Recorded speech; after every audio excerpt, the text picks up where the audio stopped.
Meus irmãos, minhas irmãs, meus amigos, estamos aqui para mais um ensinamento. E hoje nós vamos falar sobre os profetas na Era da Lei e vamos falar sobre os profetas na Era da Graça. Por isso, abra suas Bíblias no livro de 1 Reis, no capítulo 17. Nós vamos ler 4 versículos.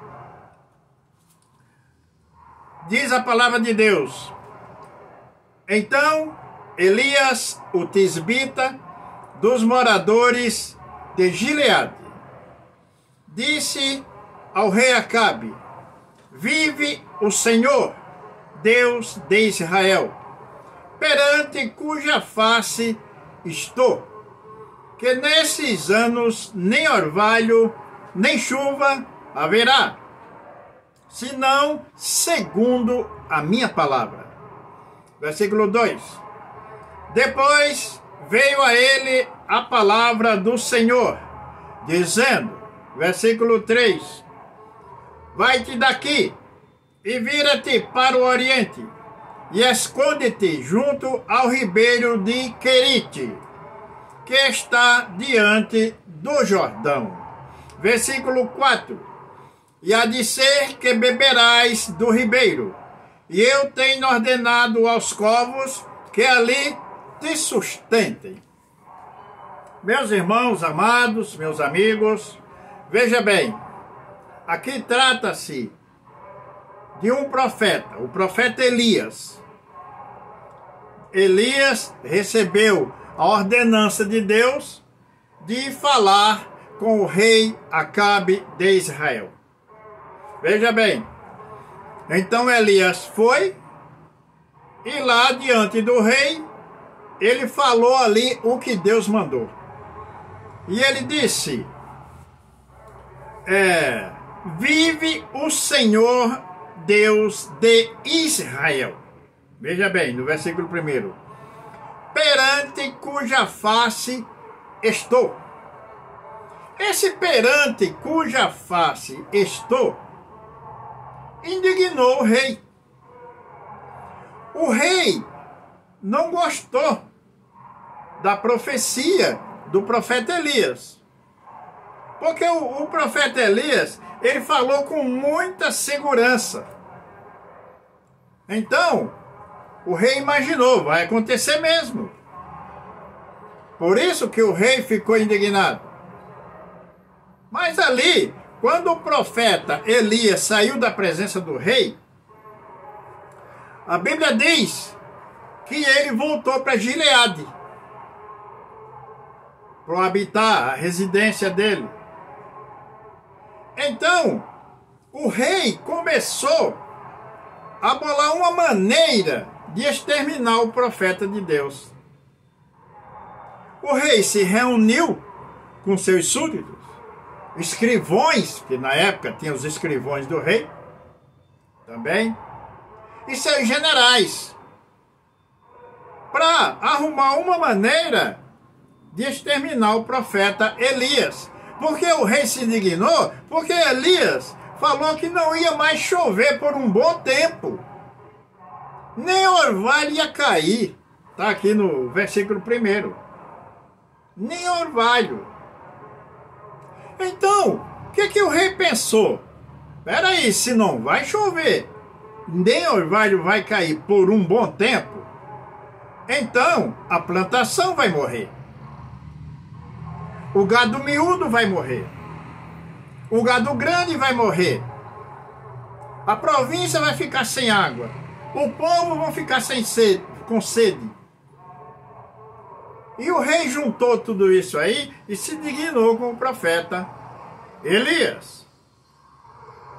E se reuniu com o seu povo no palácio para dar um fim no profeta de Deus.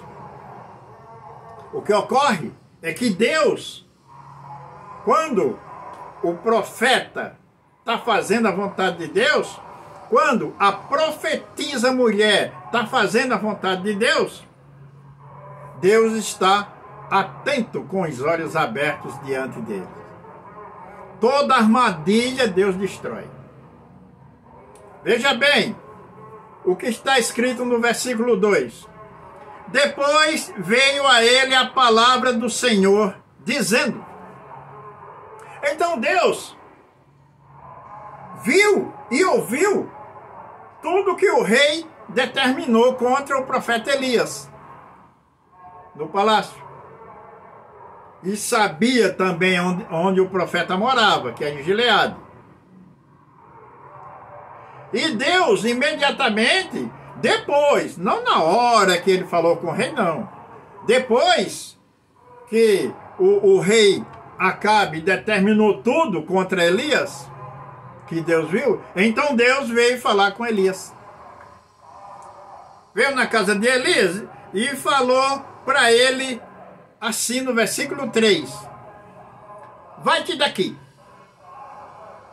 e vira-te para o oriente e esconde-te junto ao ribeiro de Querite, que está diante do Jordão. Deus veio até a residência de Elias, ao profeta, e falou assim: sai daqui, Elias, vai embora agora. E deu todas as dicas para o profeta. Olha, vai lá para Querite, tem um ribeiro lá. Com certeza uma caverna para o profeta dormir. Um ribeiro com água limpa. Está lá, diante do Jordão, Elias. Vai embora agora. Por quê? Porque Deus sabia da armação do rei Acabe contra o profeta. E Deus, ele está bem atento. Vamos ver. Mas Deus mandou o profeta se esconder? Por que Deus, então, não barrou o exército do rei Acabe? Não. Porque Deus não trabalha igual a gente pensa, igual a gente quer. Deus, ele é soberano. Ele trabalha da maneira que ele quer. E a maneira que ele achou melhor para ele foi essa. Foi mais trabalhoso para o profeta. O profeta teve que se deslocar de Gileade e ir para as bandas do Oriente. E a caminhada foi longa. Então veja bem, Deus escondeu o profeta Elias. Nós acabamos de ler no versículo 3. Vai-te daqui, Elias, e vira-te para o oriente e esconde-te junto ao ribeiro de Querite, que está diante do Jordão. Veja bem que ordenança Deus deu para o profeta.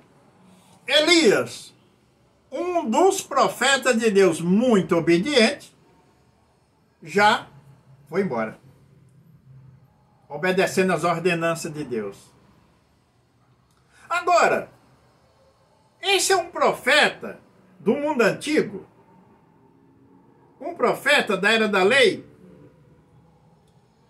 E hoje, os profetas de hoje, da era da graça, as profetisas mulheres de hoje, da era da graça, Deus trabalha diferente?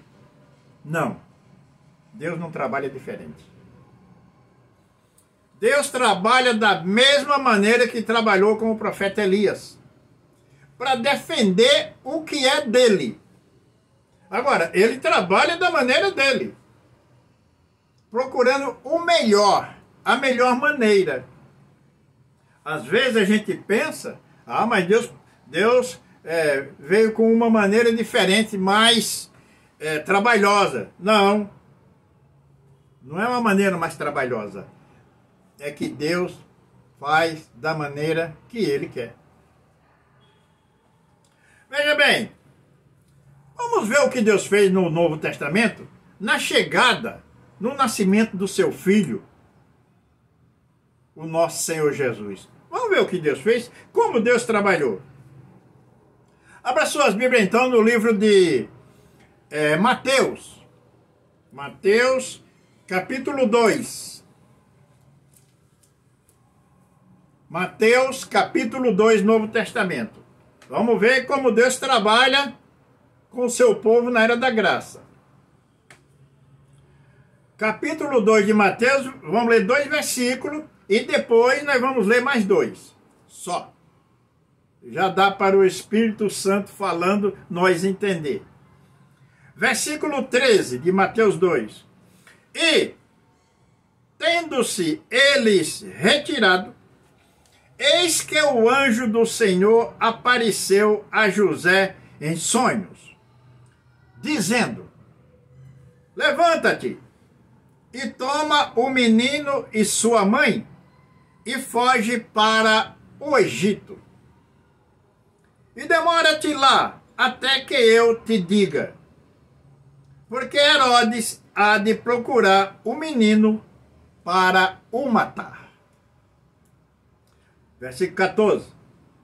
E levantando-se ele, tomou o menino e sua mãe de noite e foi para o Egito. Veja bem, quando a estrela apareceu e for anunciar ao rei Herodes que havia nascido em Belém o Filho de Deus, o rei dos judeus, Herodes se irritou. Primeiro, ele mandou investigar. Ele manda alguns pastores para Belém para investigar se é isso mesmo e voltar e avisar para o rei. Os pastores foram. Quando chegaram em Belém, os pastores se encantaram com a beleza do menino. Os pastores se encantaram com a humildade dos pais de José, o carpinteiro, e de Maria, os pais de Jesus na terra. Os pastores levaram o presente e dali seguiram para um outro rumo, mas não voltaram mais para o palácio do rei Herodes. Por isso que no versículo 13 diz assim: e tendo-se eles retirado, eram os pastores que foram ver. Chegou o tempo dos pastores voltar para o palácio, os pastores não chegaram. O que aconteceu? Herodes se irou muito e determinou matar as crianças de 0 a 2 anos na região da Judéia. Toda criança. Ali, região de Nazaré, Belém, matar as crianças de 0 a 2 anos. E mandou o seu exército para lá. Mas quando Herodes, ele determinou isso aí, foi quando Deus enviou o anjo para falar para José para fugir dali para o Egito com a mãe e a criança. Por quê? Porque Deus estava vendo, atento, ali a ira do rei. E Deus fala para ele não sair. O anjo fala não sair do Egito sem a ordenança de Deus. Agora, nesse mesmo capítulo 2 de Mateus, vamos ler mais 2 versículos, o 19 e o 20. Veja bem. Morto, porém, Herodes, eis que o anjo do Senhor apareceu num sonho a José no Egito. Veja bem, o 20 agora. Dizendo: levanta-te e toma o menino e sua mãe e vai para a terra de Israel, porque já estão mortos os que procuravam a morte do menino. Estão entendendo, meus amados irmãos, minhas amadas irmãs, meus amigos, minhas amigas? Vocês estão entendendo o quanto Deus cuida do profeta? O quanto Deus cuida da profetisa? Veja bem, mesma maneira que Deus viu, assistiu, ouviu a reunião do rei Herodes, da mesma maneira ele assistiu e viu a reunião do rei Acabe. Vamos ver. 1 Reis, capítulo 17. Então, vamos voltar. 1 Reis, capítulo 17. Versículo 3. Vai-te daqui e vira-te para o oriente e esconde-te. Está vendo? Deus escondeu o profeta. Só Deus sabia onde ele estava. Deus mandou esconder, fugir de lá de Belém para o Egito e fica lá escondido o filho dele.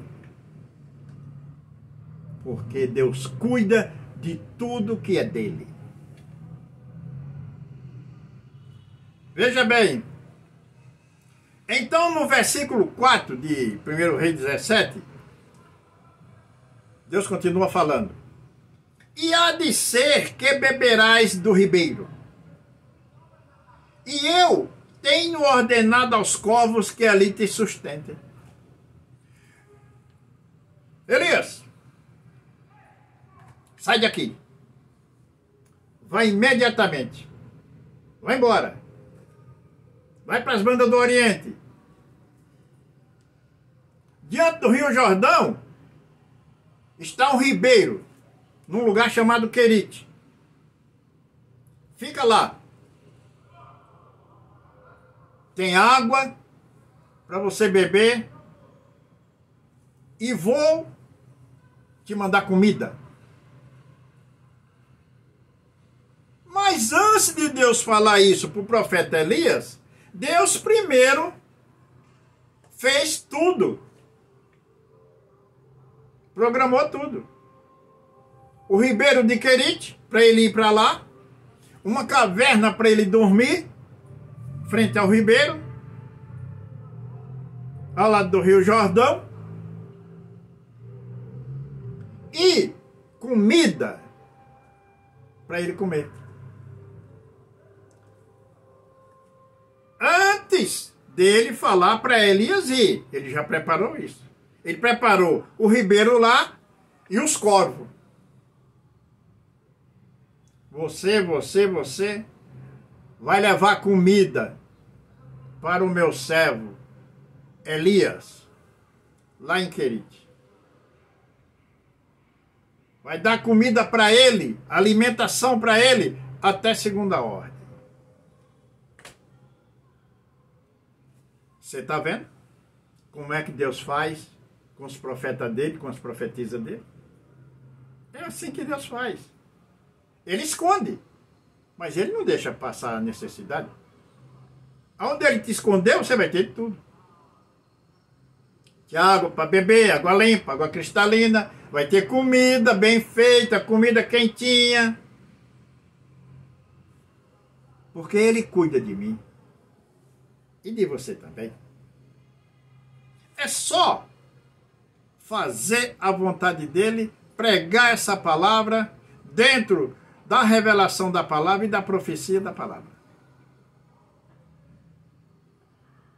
Veja bem, no versículo 4. E há de ser que beberás do ribeiro, e eu tenho ordenado aos corvos. Ele falou, Elias, já ordenei aos corvos para levar comida para você, para te sustentar. Quer dizer que antes dele falar com Elias, ele já fez tudo isso. É assim que ele faz com a gente. É assim que ele faz com os profetas e as profetisas, que fazem tudo certinho diante dele. Amém? Quer saber mais? Quer saber como que os corvos levavam essa comida? Quer saber em que os corvos levavam essa comida? Quer saber quantas vezes por dia os corvos iam lá? Quer saber quando Deus mandou parar de levar comida e secou o ribeiro lá? O que Deus fez com o profeta Elias? Na próxima segunda-feira, nesse mesmo canal, nós vamos continuar aprendendo com o Espírito Santo como é que Deus cuida dos profetas, como ele cuidou na era da lei e como ele está cuidando agora na era da graça. Como é que ele cuida de mim e de você também. Amém? Próxima segunda-feira, se Deus quiser. Deus te abençoe.